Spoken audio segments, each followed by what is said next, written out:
अस्सलामुअलैकुम। रमज़ान ताला ने हमें ईद का तोहफ़ा दिया है, लेकिन क्या आपने कभी सोचा है कि ईद के दिन शुक्र बजा लाने का हुक्म क्यों है? जदीद नफ्सियात कहती है कि शुक्रगुजारी ग्रैटिट्यूड इंसानी दिमाग के लिए एक कुदरती एंटी डिप्रेसेंट है।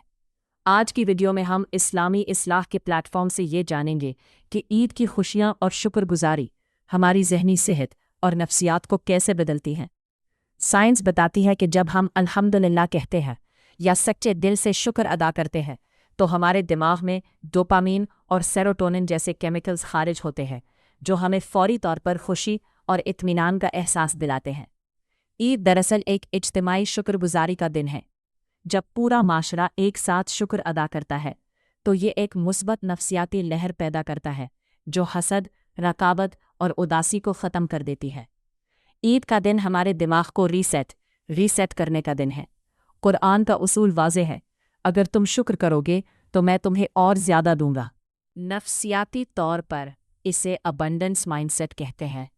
जो इंसान ईद के दिन अपनी नेमतों पर फोकस करता है उसका दिमाग इन चीज़ों को देखना शुरू कर देता है जो उसके पास हैं, ना कि उनको जो उसके पास नहीं है। ईद का दिन हमें महरूमी के एहसास से निकालकर कसरत के एहसास में ले आता है। ईद की नमाज और मुलाकातें तन्हाई लोनलीनेस का बेहतरीन इलाज है।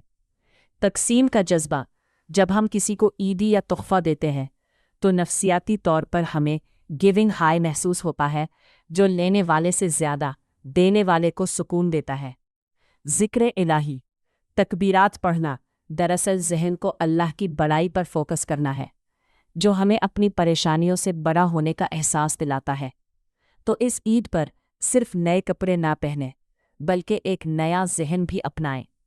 वो ज़हन जो शाकिर है, जो पुरसुकून है और जो बांटने पर यकीन रखता है। गिव टू गेन मुहिम के तहत इस ईद पर किसी एक चेहरे पर मुस्कुराहट ज़रूर लाएं। आप सबको मेरी तरफ से बहुत बहुत ईद मुबारक।